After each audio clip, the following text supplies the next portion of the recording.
TIFU by quoting Thanos while arguing with my GF. Throwaway account for privacy. This happened yesterday and I don't know how to make it up. My girlfriend and I met at university 4 years ago, and we both graduated some time ago. Since then we've both been looking for work, but the research is more difficult than we thought, and until yesterday neither of us had managed to get a job. Yesterday my girlfriend received a positive answer to one of her applications, for a job located 430 kilometers from my hometown. She was very happy and that's how she told me to come to her house to tell me some good news about the research. So expecting some good news, I took a detour to buy her sushi because we both love it, and I arrived at her house early in the evening, and that's when she tells me that in 2 weeks she's going to go more than 400 kilometers from our city, and that I now have to look in the same area as her. I totally lost my mind when she told me that. I explained that I understand that the research is complicated, but that it was no reason to look at work across the country,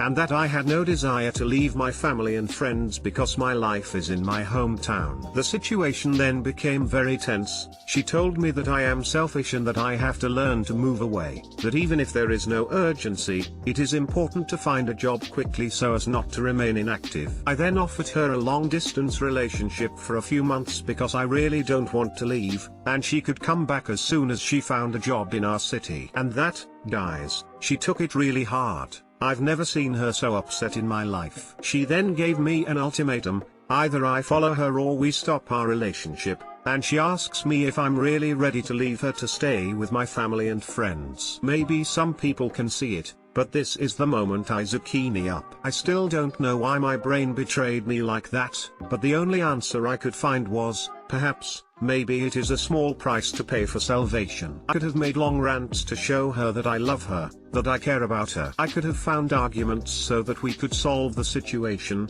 as any person in a relationship for 4 years would do. But no, my banana stupidity made me quote a purple guy. She looked at me with an empty look for several seconds. I realized how much I coconut up, but nothing came from my mouth. She just asks me to leave her house, and since yesterday she speak to me or answer my calls and messages. I sent her a very long message of apology, adding that I hope we will be able to resolve the situation, but still no answer. I am now staring my Thanos Funko Pop thinking how much this guy may have ruined part of my life.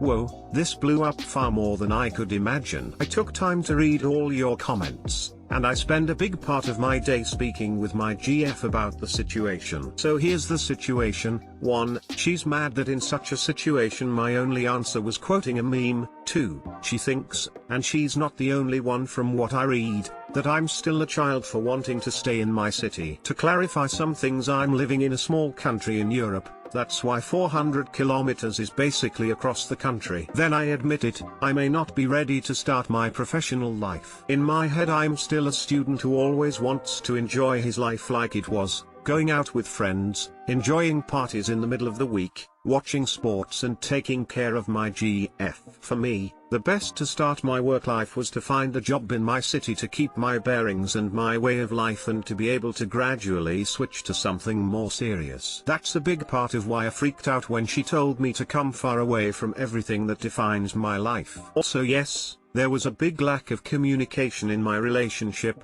She's the first to admit it and apologizes for it. Today we had a more serious discussion, no meme quotes guys, where both of us expressed their point of view. For my GF, this work is not her dream work, but she wants to take it because we can't find nothing here and she just wants to take it in order to gain experience, and then quit it to a better opportunity. She told me that it would only be a matter of months. I explained my feelings and what I wanted to start my life, and to my surprise she understood. We even reached an agreement. I will looking for a job in my city and in the city where she will work, and I will take the first opportunity. She also needs me to be with her the first month to help her settle in and not to stress about her new situation. Now that we've explained and reached a compromise, she's much calmer and ready to go on. so it seems my stupidity and the purple guy may have not ruined something. Oh, I saw some people were wondering, when I left her house yesterday, I didn't take back the sushi. TLDR, GF finds a job far away from our city and I doesn't want to leave my life to live this far. She asks me if I'm really ready to leave her just to stay in my city, and my only answer was maybe it is a small price to pay for salvation.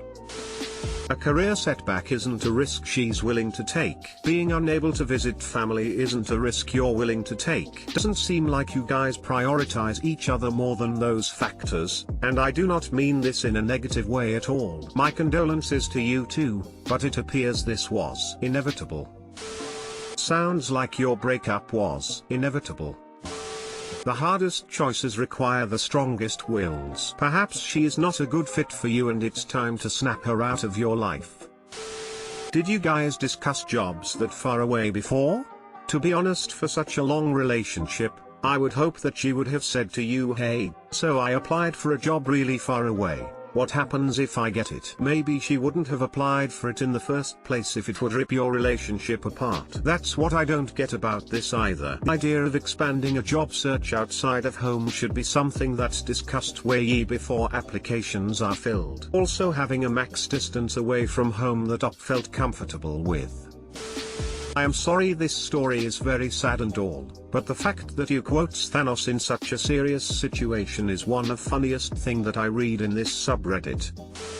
TIFU By showing my grandmum that she had been living a lie for almost 30 years. This did happen today. My grandmother is really superstitious about stuff. She doesn't eat certain kinds of food on certain days of the week and other such things. One of her main superstitions revolves around the layout of the house. She says that no one should sleep with their heads pointing north, so she keeps changing the position of my bed when I am away for work. When I come back, I reposition it my way so that I don't get sunlight on my face early morning. Today, she was repositioning the room while I was there, which annoyed me. So I took out my phone and opened the compass app to show her that I was not sleeping with my head pointing north at all. In fact, I was pointing east. I instantly realized that she has been sleeping with her bed pointing north, and she has been sleeping on that bed for around 30 years. I pointed it out to her. I thought she would take it lightly. Oh man, I was wrong. But a nut up big time. She lost herself. She started pulling out the blueprint of the house and her old compass. I am looking at her old compass right now and I can say it doesn't seem right at all. I think I will have to fix this issue today itself. She is 90 and quite hard to talk to cause her hearing isn't great. How stupid am I? TL,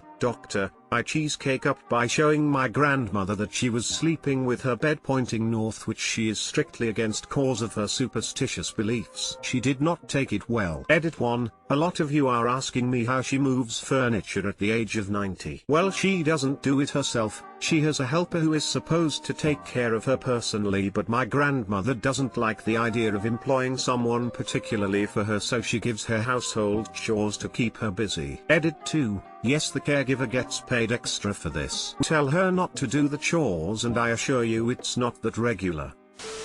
Are you Indian by any chance? There is no doubt that he is Indian. Edit, on having widened my worldview, I now have doubts. My grandma had severe Alzheimer's. One of the last days she slept at her house, she woke me up and asked me how I slept. I think I complained a little bit too much in my sleepy state and she left the room flustered. Fast forward not 5 minutes, and here she comes in again, asked me how I slept. I described it as sleeping next to angels on a cloud made of love. Okay, this story get better every time I tell it. She was just elated. A rare second chance at life. Tell her magnetic north moves over time. We'll actually have to do this. I am going to tell her I was reading my compass wrong. Let her have this. You crumbled her life at the end of it. What does anything even mean? Keep us updated, yo. Haha. I am feeling bad now. There isn't much of a solution other than placing her bed at an odd angle. Grandma is 90 and still moving furniture around. Good for grandma. Facing north for all those years must have been good luck then. TIFU by accidentally doing my Black History Month project on a white guy. In 5th grade, I had a Black History Month project where I had to make a presentation on a person of my choice. I looked up important African Americans and found a Wikipedia page with a list of famous black people, or so I thought. I chose Alan MacLeod Cormack, a South African American scientist, seeing that he invented the CT scan. I put my blood, sweat and tears into that project. 2 days before the project was due, I decided to put a picture of Cormac on my poster. To my confusion, all I could find was a picture of this white guy. Turns out, he was a white South African. I made the mistake of telling my teacher instead of keeping it a secret, thinking that it would be better to come clean. She let me go through with the presentation portion of the project, but I had to completely start over on my research and redo the write-up on someone actually worthy of Black History Month. TL, Doctor, I did my Black History project on a white guy and didn't realize until the day before it was due, resulting in me having to redo my work. Edit, though Cormac was born in South Africa, he became a US citizen early in his career. That's why he was on the list of African Americans. Sorry guys, but you are nailing the spam filter way too much. Thanks for keeping it as clean as you can. Be my favorite community. Kid in my class did the same thing in 4th grade. Chose Martin Luther King, did report on Martin Luther. This reminds me of my freshman year Spanish 1 class. We had to create a simple PowerPoint presentation on a Spanish-speaking country. My buddy chose Brazil. I specifically remember that the first stat he threw out was Portuguese is the primary language spoken there. She was definitely Italian, or maybe some kind of Spanish. Should have just inverted the colors on the JPG and GT. This thread is marked as small with 2,000 or fewer characters. AKA Op didn't tell us his whole life story and got straight to the point. Take note, coconut.